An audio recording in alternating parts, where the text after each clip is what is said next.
जय श्री राम मित्रों, जय बागेश्वर धाम, जय बालाजी। मित्रों, मैंने थंबनेल में आप सबको लिखकर बताया है, आप सब समझ गए होंगे कि मैं क्या कहना चाह रहा हूँ, आपको सबको क्या बताना चाह रहा हूँ।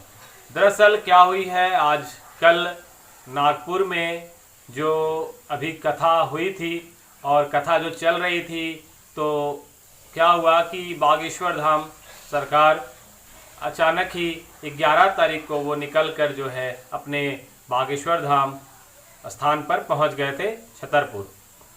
तो लोग जो है, लोग नहीं कह सकते हैं, कुछ लोग, कुछ कथित लोग जो है वो नागपुर के कुछ संस्था चलाने वाले हैं, उन्होंने हल्ला करना स्टार्ट कर दिया है और हर जगह ये जो बात है वो फैलाना स्टार्ट कर दिया है कि जो है हमारे गुरुदेव वहाँ से भाग गए और भाग खड़े हुए या हमारे डर से भाग गए, ये सब वो बात जो है वो कह रहे हैं।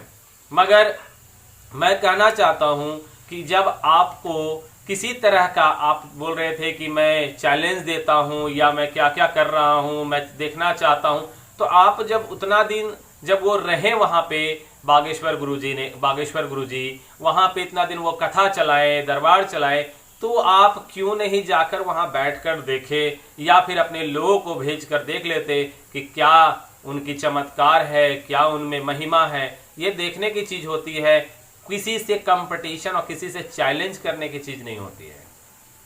मैं आपसे कहना चाहता हूँ, आपका नाम मानो करके कुछ है, नागपुर के हैं आप, आपसे भी कहना चाहता हूँ, आप जो है ठीक है आपने चैलेंज दिया, लेकिन दिया आपने कब, जब बाद में वो वहां से चले आए तब। तो इस तरह की बातें आपको शोभा नहीं देती है। दूसरा देखिए, राम को मानने वाले भी जो है ना, एक जब रामायण थी, रामायण का जब बात हम लोग चलाते हैं तो राम को भी भगवान लोग नहीं मानते थे, ठीक है।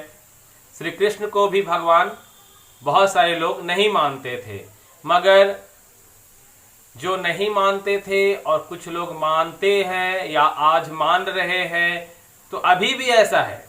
बात को समझिए, राम भगवान हम लोग मानते हैं, दिल से मानते हैं, तो कुछ लोग आज भी हैं जिनको राम को भगवान ना मान के सिर्फ इंसान मानते हैं कि वो इंसान थे, उस जगह पे रामायण में चला। अब कुछ तो रामायण का अस्तित्व ही नहीं मानते, राम का अस्तित्व ही नहीं मानते हैं, ठीक है। आज श्री कृष्ण जी का बात अगर हम लोग करते हैं तो कुछ लोग जो है श्री कृष्ण को भगवान मानते हैं, कोई श्री कृष्ण जी को ही नहीं मानते हैं, कोई तो द्वापर युग ही नहीं मानता है। तो नहीं मानने का और मानने का, ये सब जो बात है वो श्रद्धा से जुड़ी हुई होती है, भक्ति से जुड़ी हुई होती है। जब आप किसी भी, आप जैसे आप जो कार्य कर रहे हैं, तो मेरा कहना है जब भी आप किसी भी मतलब कहने का मतलब है, जब तक आप समागम और धर्म से जुड़कर आप पूजा पाठ या कथा में सम्मिलित नहीं होंगे, दिल से सम्मिलित नहीं होंगे, तब तक आपको कुछ चमत्कार दिखेगा ही नहीं। यही सही है। एक दवा भी लोग खाता है ना किसी बीमारी के लिए, जब तक उसे यह एहसास नहीं होता है कि ये दवा मेरे पे फायदा करेगी, तब तक उसका बॉडी रिएक्ट नहीं करता है।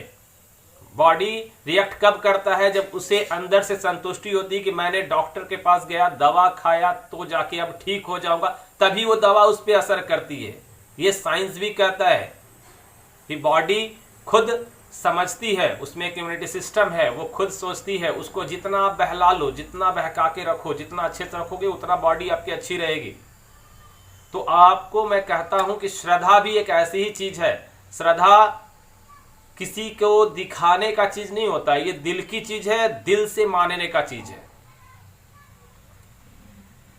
तो ये सब आपको मैं, या फिर जो भी इस तरह के वीडियो बना रहे हैं कि वो वहां से भाग गए, तो भागे नहीं थे, ऐसा कुछ बात नहीं है। प्रभु क्यों भागेंगे, गुरुदेव क्यों भागेंगे? अगर भागना होता तो फिर से भी एक दरबार लगने जा रही है, एक कथा होने वाली है, तो पूरा ये देश ही छोड़ के भाग जाते ना। आपको ज्यादा अगर देखना ही है, आपको उनका चमत्कार देखना है, तो चमत्कार देख लीजिए जाकर आप। फिर अभी जहां कथा होने वाली है अभी रायपुर में, आप वहीं चले जाइए, वहीं देख लीजिएगा। आपको सबसे अच्छा अगर चमत्कार देखना है ना तो बागेश्वर धाम जाइए, बालाजी जाइए और बालाजी के चरणों में नतमस्तक हो जाइए। आपको अगर अनुभव ना हुआ तो आप मुझे कहिएगा, आपको अनुभव हो जाएगा कि हाँ चमत्कार तो बालाजी में है। और जो बालाजी की आराधना निरंतर करेगा उसमें चमत्कार होने की और शक्ति होने का कोई गलत नहीं है, हो सकता है, इसको मानना पड़ेगा। पहले ये मोबाइल नहीं थी, टेलीपैथी के थ्रू बात होता था, टेलीपैथी के थ्रू बात होता था, ऋषि मुनि एक दूसरे से बात करते थे। ये सब कल्पना नहीं है, ये सब साक्ष्य है, ऐसा होता था। आज मोबाइल है, पहले सब कुछ ऐसा होता था, बहुत कुछ है जो होता था, और उसको आप माने ना माने ये आप पे डिपेंड करता है। लेकिन किसी आस्था के साथ, किसी के आस्था के साथ और गुरुदेव के खिलाफ इस तरह से ना बोले भाग गए भाग खड़े हुए। अरे भाग काहे खड़े होंगे, जाइए आप बागेश्वर धाम चले जाइए, फिर से मध्य प्रदेश, वहां जाके मिल लीजिए ना। आपको अगर सबूत ही चाहिए तो वहां भी जाके मिल सकते थे, मगर बोलने से अच्छा है कि आप कर्म कीजिए। हो सकता है उनके पास नहीं गया होगा वो खबर, वो चले गए, उनके पास अगर खबर जाता तो हो सकता है वो डट जाते, वो कहते कि हाँ। तो आप देखिए, और ऐसे भी चैलेंज करने की सब चीज नहीं होती है। सब चीज आपको अगर देखना ही है तो जाके वहां देख लीजिए, चैलेंज करके मत देखिए। तो क्यों आ गए वहां से ये मैं आपको बता देता हूं। तो बागेश्वर धाम सरकार गुरुदेव ने क्या हुआ कि उनको जो कैंसर हॉस्पिटल बनने वाली है, बागेश्वर धाम में कैंसर हॉस्पिटल बनने वाली है। अगर जो बागेश्वर धाम गए होंगे देख रहे होंगे पीछे साइड में बहुत सारा कंस्ट्रक्शन का काम चल रहा है, बहुत सारा। तो कंस्ट्रक्शन का जो काम चल रहा है वो किस लिए चल रहा है, वहां कैंसर का हॉस्पिटल बनना है, जो पूरे इंडिया के पूरे विश्व से लोग आकर वहां पे कैंसर की बीमारी से जो ग्रसित है उनको मुफ्त में इलाज होगा, फ्री में इलाज होगा। इतनी अच्छी सपना, इतने अच्छे सपना देखने वाले, इतने अच्छे सपना पूरा करने वाले को अगर हम लोग उन पे अगर उंगली उठाए तो फिर तो गलत है ना। कलयुग का प्रभाव इतना भी मत कर दो कि मतलब हम सब पे अब उंगली उठाना शुरू कर दे। जो अच्छे काम करे उन्हें नाम लेना चाहिए, उनका साथ देना चाहिए। तो अभी कैंसर का जो हॉस्पिटल है वो खुलने वाला है। उसी के लिए क्या हुआ कि उनको अचानक एक मीटिंग थी, तो वो मीटिंग में पहुंचना पड़ा उनको, क्योंकि कुछ लोग आए हुए थे, डॉक्टर्स की टीम या कंस्ट्रक्शन वाले, कुछ ऐसे टीम आए हुए थे जिनसे उनको बात करना था।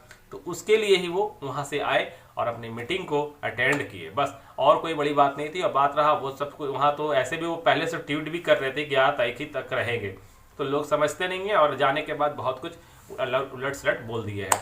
तो चलिए, जय बागेश्वर धाम, जय बालाजी। आशा करता हूँ आप सबको यह सब अच्छा लगा होगा सुनकर। तो ऐसा कोई बात नहीं है, टेंशन लेने की बात नहीं, आए थे और अभी वो जा रहे हैं नया जगह कथा करने के लिए। चलिए, जय बागेश्वर धाम, जय बालाजी, जय श्री राम।